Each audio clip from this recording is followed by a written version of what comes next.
The attic lights flickered just as I heard the lock click. Someone was inside. My chest tightened, because I knew only one person had the nerve to use a master HOA key on my home. Then came the sound of footsteps across the boards, followed by a sharp yelp. A surge of electricity had jolted her before she even realized what she'd walked into.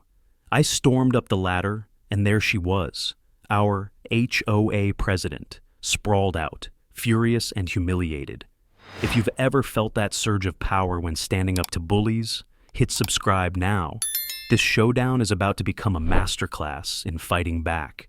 I've been called a lot of things in my life. Sparky, wrench turner, the guy you call when your entire breaker box melts down at 3 a.m. But the truth is simpler. I'm an electrician. I've spent over 2 decades crawling through crawl spaces, balancing on ladders 20 feet in the air, and threading copper wire through walls older than me. I don't scare easy, and I don't take shortcuts. My work has always been about one thing: safety. Hospitals rely on wiring that can't fail in a storm. Schools need lights that won't flicker when a kid flips the wrong switch. Military bases depend on backup power that holds in the darkest nights. That's the kind of work I've done. That's the standard I live by. So, when my wife and I finally bought this house, the one on Sycamore Lane with the sloping roof and the maple tree in the front yard, it wasn't just another property. It was a fortress, a promise. We'd worked for years to get here. My wife picked up double nursing shifts. I stayed late on job sites. We skipped vacations, skipped dinners out, skipped everything that didn't push us closer to the down payment. When we signed those papers, it was more than ink. It was blood, sweat, and sacrifice. This house was where my kids, 7 and 9, would learn to ride their bikes. It was where my wife would finally plant her rose bushes without someone's dog trampling them. It was where I could finally wire something for myself, not just for clients. Every outlet, every breaker, every inch of copper in these walls, I understood it like a heartbeat. That's why the HOA problem cut so deep. I wasn't naive. I knew communities came with rules: paint colors, grass height, mailbox uniformity. Annoying, but tolerable. I could live with that. What I didn't expect was her, Karen, the HOA president, retired, mid-60s, with the kind of permanent frown that looks carved in stone. The first time I met her was 2 days after we moved in. She didn't bring cookies. She didn't welcome us. She handed me a printed copy of the bylaws and said, "We take compliance very seriously here." At first, I thought she was just lonely.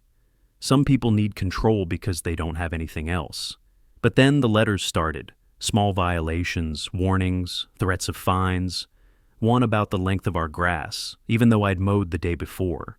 Another about a non-compliant trash can, though it was the same model everyone else used, and one that stung most.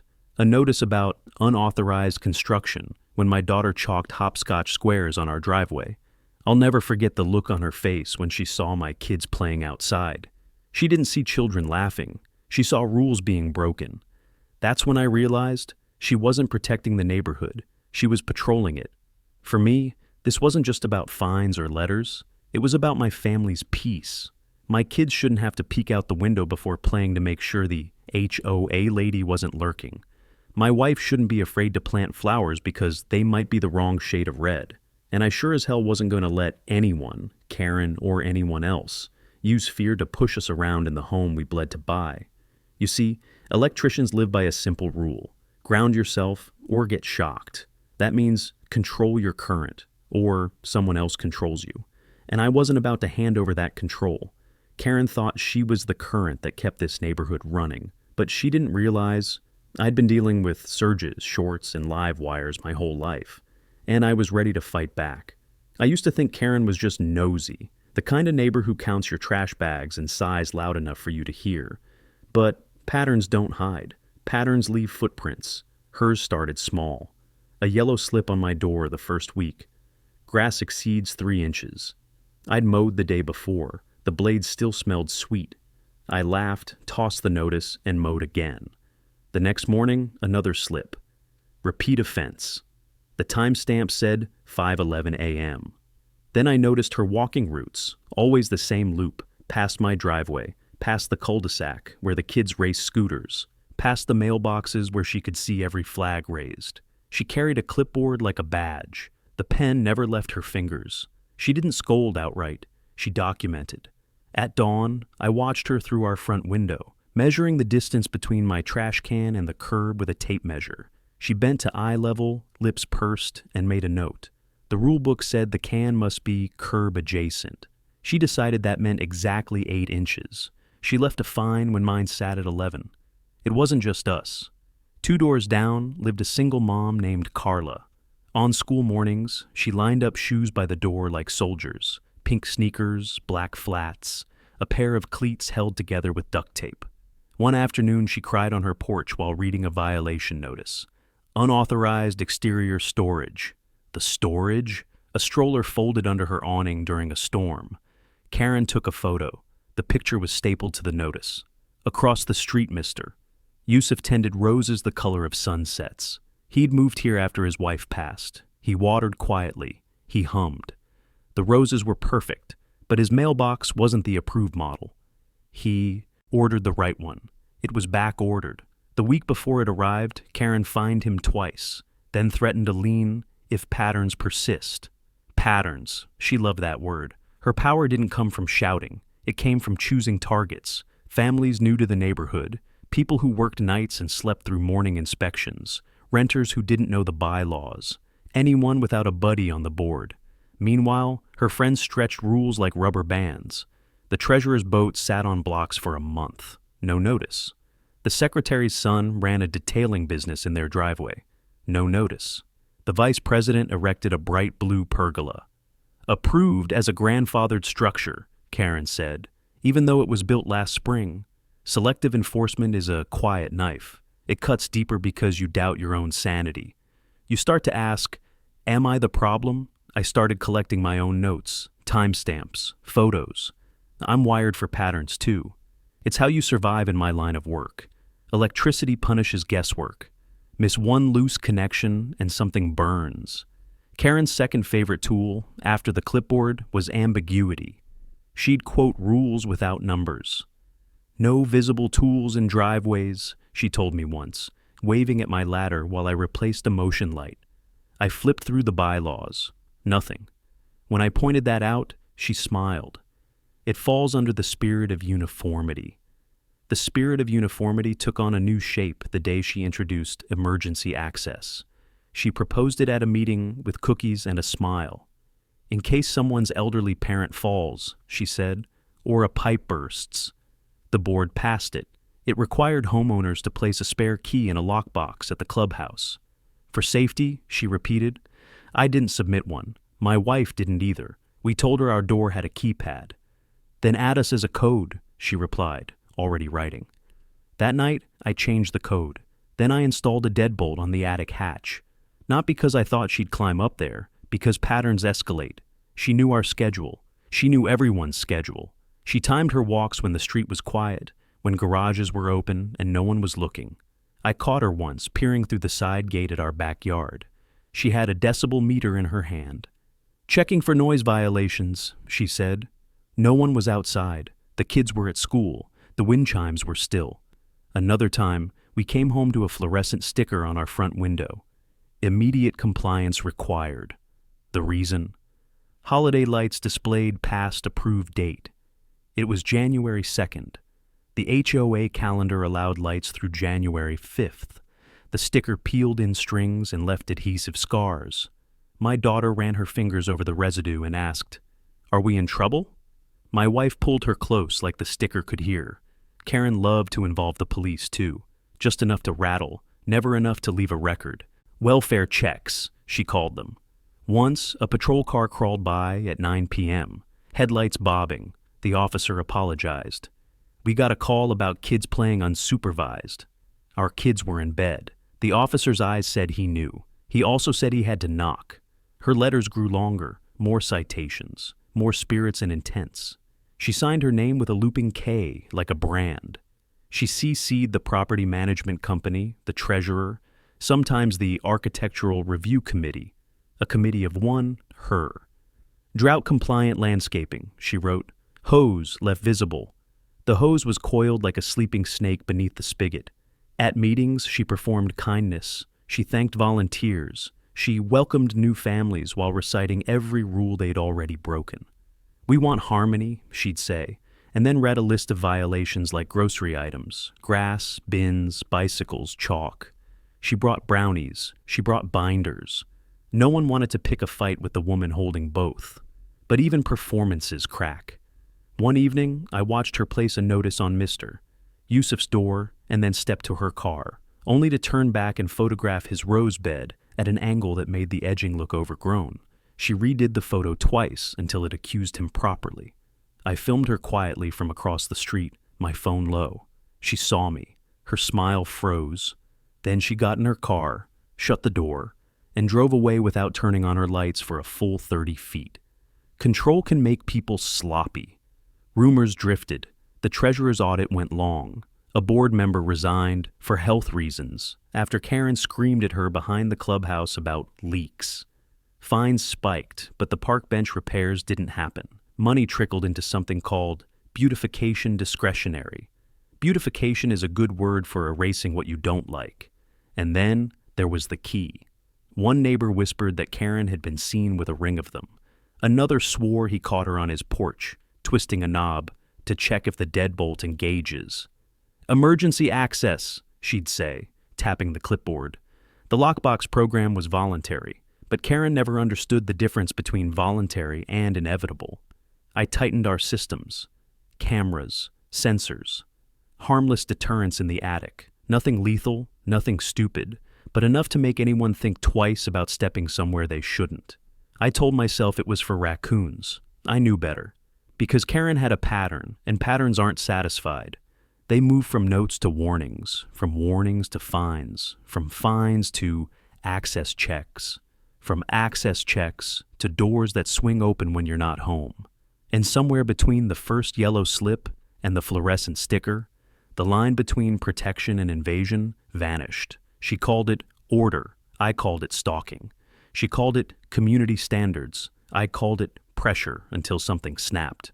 I kept the notes. Anyway, I kept the videos. I kept the times, 5:11 a.m., 3:42 p.m., 9:03 p.m., like coordinates on a map that led to a single point, the attic hatch, the one place in my house that had always been mine. I didn't know when she'd try it. I only knew she would, because that's what patterns do. They complete themselves. It started on a Thursday night, the kind of night where the street was too quiet, the air too still. I'd just finished grading papers at the kitchen table, my side gig after shifts at the electrical firm, when I heard it.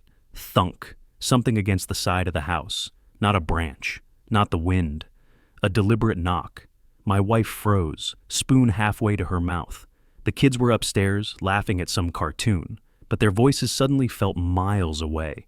I grabbed the flashlight, stepped outside, and swept the beam across the siding. That's when I saw it. A bright orange sticker plastered across our garage door. Immediate fine. Unauthorized exterior modification. The modification? A motion sensor light.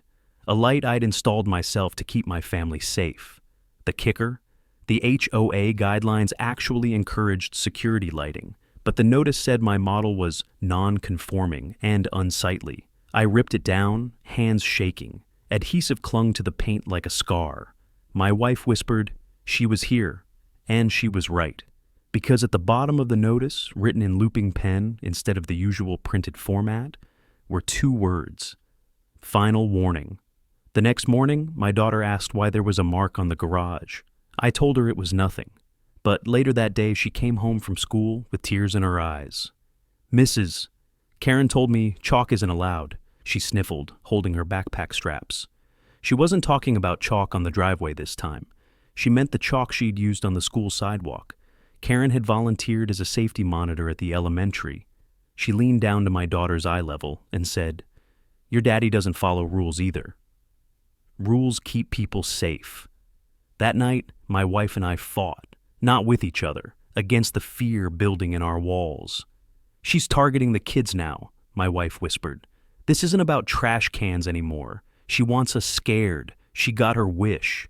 A week later, at 2 a.m., I woke to the sound of barking. Not just one dog, a chorus. I stumbled outside barefoot, Flashlight sweeping across the lawn, and there they were, two large shepherds tied to our mailbox post. No collars, no tags, no owners in sight. The dogs snarled and lunged at the end of their ropes, teeth bared, spittle flying. My mailbox leaned like it was seconds from snapping. I didn't call animal control first. I called the police. When the cruiser pulled up, Karen was already there, standing on the sidewalk with her clipboard, shaking her head at me like I'd done something wrong. "Those animals are a violation," she said. "They're not mine," I snapped. "Well, they're on your property." Her smile was thin, calculated. The officer frowned. "Ma'am, did you call this in?" Karen nodded. "Yes, for public safety. This resident attracts problems." The officer looked from her to me, uneasy. He cut the ropes, and the dogs bolted into the night. "Probably dumped strays," he muttered, but the way Karen watched them run, the way she watched me, I knew better. After that, my wife stopped sleeping through the night. Every creak of the floorboards, every rattle of the windows, she sat up in bed, clutching the blanket. The kids didn't want to ride bikes anymore. My son asked if we could move. My daughter started shutting her blinds tight, even during the day. And me? I started locking the deadbolt even when I was home. I wired extra sensors along the attic hatch. I told myself it was paranoia, but deep down, I knew it wasn't. Because the intimidation didn't stop. One Saturday, we came home from groceries to find a crowd of neighbors standing at the curb in front of our house. Karen was in the middle, holding up a photograph like a courtroom exhibit. It was a blurry, zoomed-in shot of my backyard, me in work clothes, shirt off, rewiring an outlet. She was calling it unlicensed electrical work. She was calling it dangerous to the community. She was calling me a liability. The neighbors murmured, shifting awkwardly, but no one spoke against her. Who wants to be the next target? I stepped forward, groceries slipping in my arms, and said, "That's my house. My wires. My responsibility." Karen smiled that tight smile again. "Not when safety is at stake. We'll be issuing a fine." And then she added, low enough for only me to hear, "Next time, it won't just be a fine." That was the first strike. It wasn't the sticker, or the dogs, or the photo. It was the escalation. The deliberate choice to make my family feel unsafe in our own home. I tucked my kids into bed that night, listening to their shallow breathing, and I made a promise. I would not let her win. Because intimidation only works if you stay quiet. And I'd spent my life working with current, with surges, with power you can't see until it's too late. Karen thought she was in control, but I was just getting started. It happened on a Sunday. The kind of Sunday that should have been lazy. Kids sprawled on the couch, my wife humming while chopping vegetables, me halfway through fixing the leaky garden spigot. Instead, it became the day I stopped pretending Karen's games were just harassment. We had gone out for lunch, nothing fancy, just pizza and sodas, but enough to give us a couple of hours away from the tension that clung to our house like smoke. When we pulled back into the driveway, the front door was unlocked. I froze. My wife's hand gripped my arm. "You locked it," she whispered. "I did," I said. I remembered twisting the deadbolt, checking it twice. Stepped inside first. The air felt wrong. Not messy, not trashed. Wrong in the way of someone's eyes lingering where they didn't belong. And then I heard it, creak from above, the attic. I motioned my wife and kids back outside and grabbed the heavy flashlight I kept under the counter. The hatch to the attic was pulled shut, but the string dangled down. Dust drifted in the air like someone had stirred it up. "Karen," I muttered. My pulse thundered in my ears. I climbed halfway up, beam cutting through the dark, and that's when I saw it. A faint outline of footprints pressed into the insulation. Fresh. Small scuffs across the boards. Someone had been walking up there recently. I didn't shout. I didn't chase. I climbed down, locked the hatch from below with the bolt I'd installed, and walked outside to my family. "Get in the car," I told them. "Now." We drove straight to my brother's place across town. My wife was pale, hands trembling on her lap. My son whispered, "Is someone living in our attic?" My daughter cried until her hiccups hurt. That night, for the first time since buying the house, we didn't sleep in it. And the worst part, I knew. I knew who had the master key. I knew whose idea emergency access had been. But I had no proof. Not yet. The next day I went back alone. I checked every window, every door, nothing broken, no forced entry. Only the front door lock turned neatly back to neutral.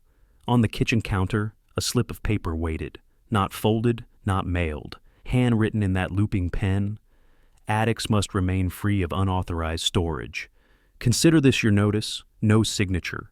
She didn't need one. That was the breaking point. My wife wanted to move. She whispered it late at night when she thought I was asleep. "We can't keep raising them here," she said. "She won't stop. She'll just keep coming." But something inside me hardened. I'd wired hospitals against power surges, secured bases against sabotage. I wasn't about to run from one bitter woman with a clipboard. So I did what I knew best. I built systems. I upgraded every camera, inside and out. Hidden ones in the hallway corners, motion detectors near the attic hatch, a pinhole lens inside the garage light. If she came back, I'd have her. I rewired the attic boards, not to hurt, but to warn. A low-voltage charge, enough to sting like a hornet if someone stepped where they shouldn't. Legal, safe, but undeniable proof if she ever tripped it. And I laid out bait. Boxes marked holiday storage, stacked neatly near the hatch, cameras angled down. Anyone lifting that hatch would be caught in crystal-clear footage. I even told a trusted neighbor, the one who'd quietly admitted Karen fined him for leaving a hose visible, that something was happening. He promised to watch from across the street. "She's bold," he said, "but not careful." The stress started to carve us from the inside out. My wife developed migraines. My daughter wet the bed again after 2 years dry. My son, usually fearless, wouldn't go upstairs without me. We were a family under siege, and every time I looked at the paper with her note about the attic, I felt the truth sink in. This wasn't about rules anymore. This was about power, and she wasn't going to stop until she broke us, or until I broke the pattern. The last straw came at the HOA meeting that week. Karen stood at the front, smiling, handing out cookies like she always did. "Safety," she said, "requires oversight. Too many residents have cluttered spaces, dangerous storage, unsafe wiring. The board reserves the right to inspect if necessary." Her eyes flicked toward me as she said it. She didn't need to name names. The neighbors glanced at me anyway, some sympathetic, some wary. I sat there, silent, gripping the evidence folder in my lap. Camera stills, time stamps. Her handwriting on the notice. Not enough yet, but close. When the meeting ended, she leaned close as I passed. Her perfume was sharp, powdery. Her whisper was worse. "You think locks will stop me?" That night, I sat in the dark at the bottom of the stairs, flashlight in one hand, camera monitor glowing in the other. My kids slept fitfully. My wife lay tense beside them. And above me, in the ceiling, the attic hatch creaked against its hinges. She was coming. And this time, I'd be ready. The night the attic hatch creaked, I didn't rush. I didn't shout. I didn't even breathe loud. Instead, I watched the monitor, the small camera I'd hidden inside the vent, angled perfectly at the hatch. At 2:14 a.m., the footage showed a hand curling around the string. Then, a face. Karen's. She wasn't even careful. She climbed like she belonged there. Clipboard tucked under one arm, flashlight in the other. When she stepped onto the boards, the charge kicked in, a small pop, like static on a doorknob. She jerked back, cursed, then steadied herself. She kept going. My heart pounded as I watched her scan the boxes I'd stacked neatly in plain sight. She leaned down, peeled back a flap, and rifled through old wrapping paper. Click. My camera snapped stills automatically. Every move, every grimace, every second was captured. When she climbed down and left, she locked the front door behind her. Like she owned it. That was the moment I knew. I had her. The next morning, I sat at the kitchen table with the laptop open, reviewing frame by frame. My wife hovered behind me, hands gripping the back of my chair so tight her knuckles whitened. "Proof," she whispered. "We finally have proof." I nodded, though my stomach twisted, because proof wasn't enough. Not with Karen. She'd wiggle, she'd deny, she'd spin it. I needed airtight evidence. So I layered it. First, the video. Second, the motion sensor log. It recorded every time the attic hatch shifted, matched with exact timestamps. Third, the lock history. My smart deadbolt tracked each code entry. No one in my family used it that night, which meant Karen had used her master key. Put together, it painted one clear picture. She entered illegally. I spent the week quietly collecting more. I matched the attic footage with a police call log from the same night. At 2:20 a.m., an anonymous caller reported suspicious noises at my address. I pulled the record, no names, but the time matched her presence inside my attic. That meant she'd called in her own break-in, hoping to frame me as unsecure. I printed everything, labeled it, built a binder so clean, even Karen would envy it. But cracks were already showing. Mr. Yusuf stopped me one evening as I rolled out my trash bins. "She find me again," he muttered. His roses were in full bloom behind him. Said my water use is excessive, but I checked.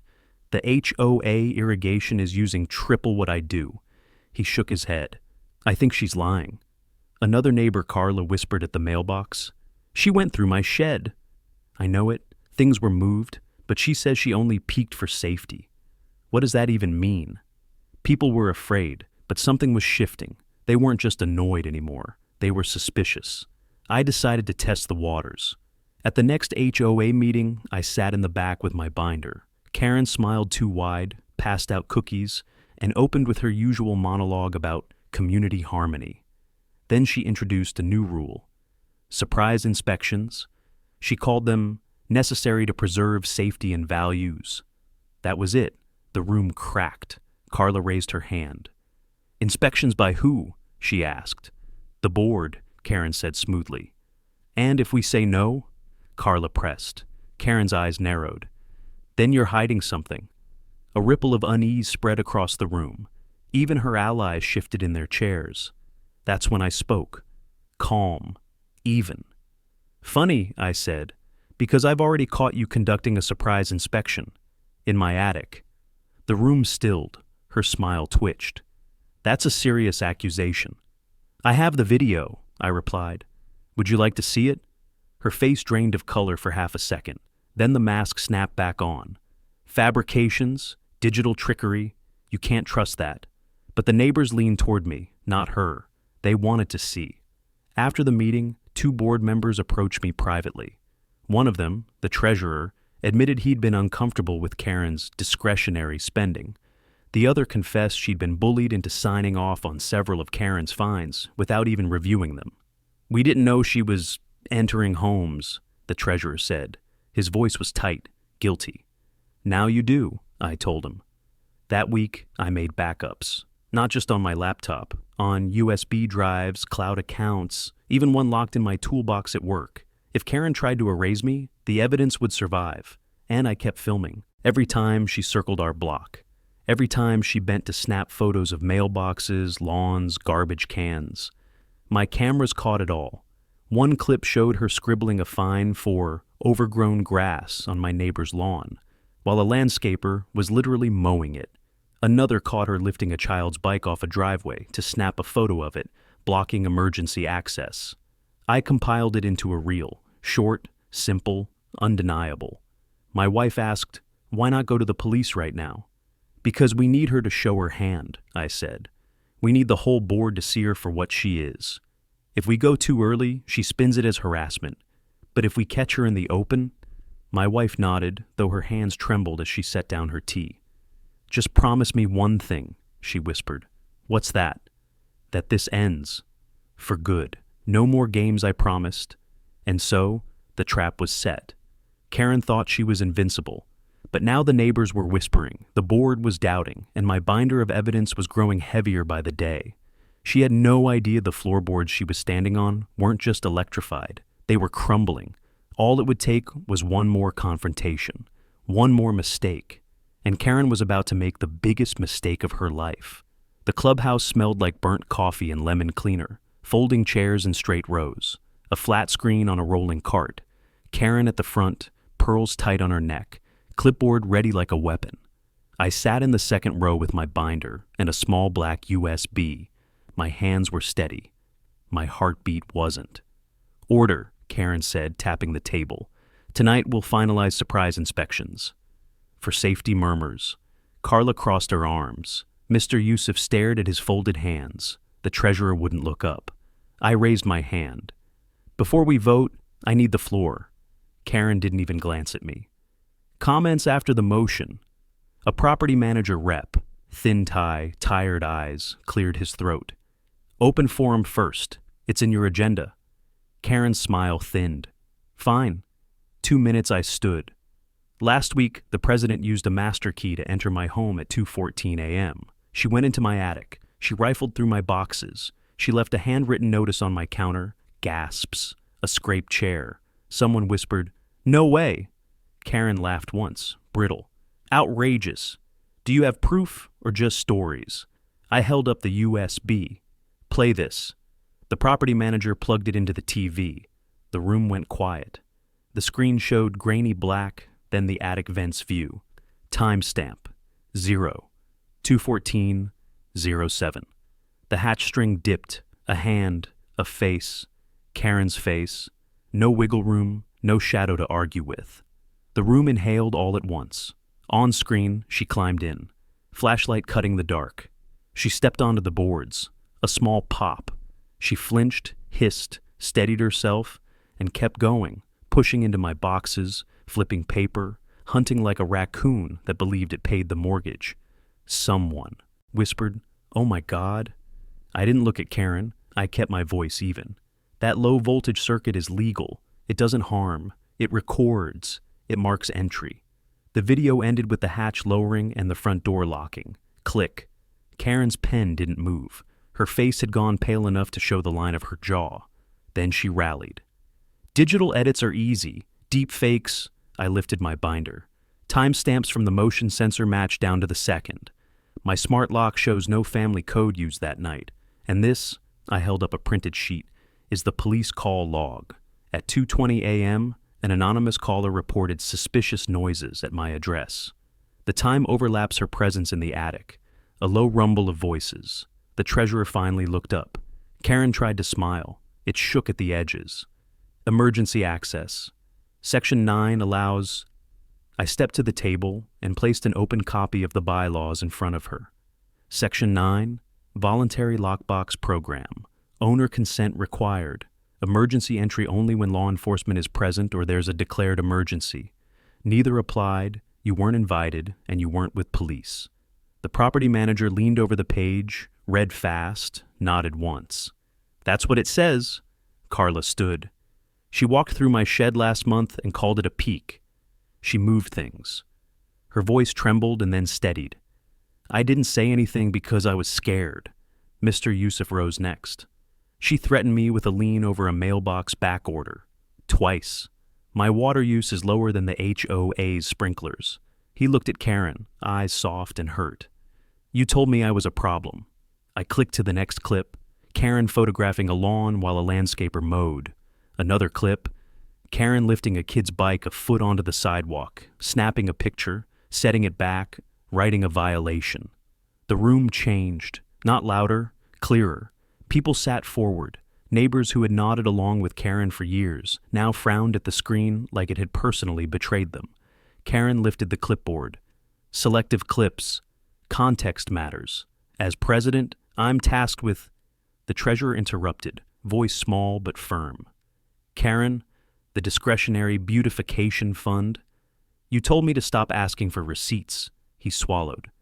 You said I didn't need to see them. A board member near the wall spoke up without standing. She told me to sign violation letters I hadn't read. Said it was procedure. Karen's smile snapped. We will not be dragged by malcontents and rule breakers. This resident wires his house like a bunker and endangers the community. I met her eyes. I wire hospitals, bases, schools. Safety is my job.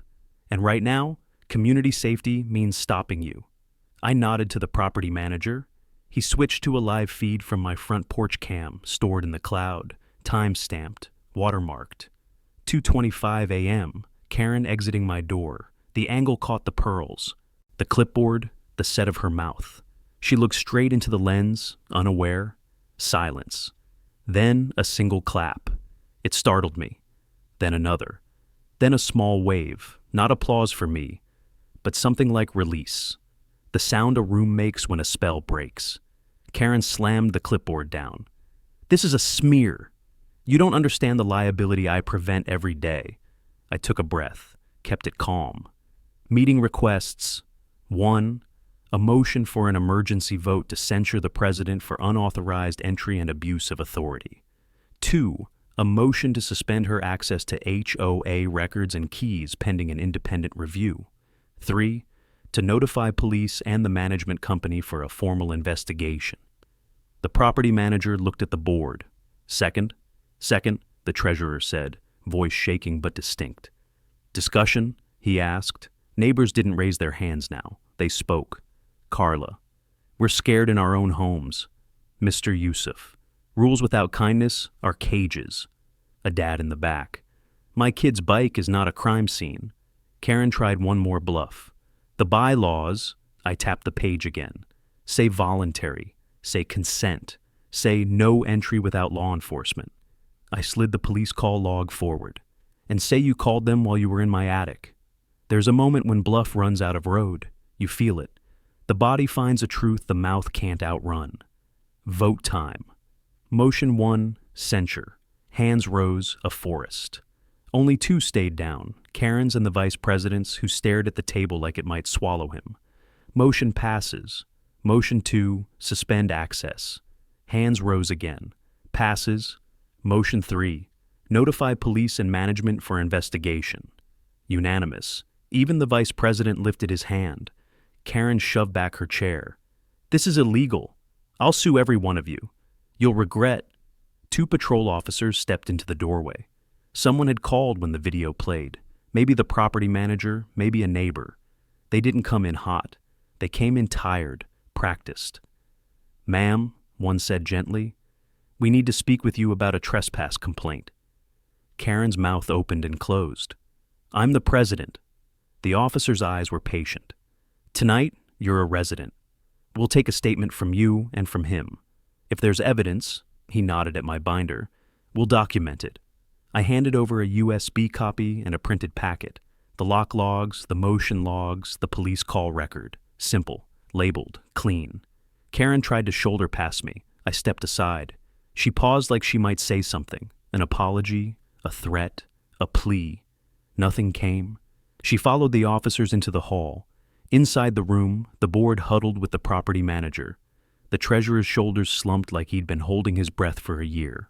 He turned to me. Special election in 30 days, he said. Interim president until then. We'll change the lock procedures tonight.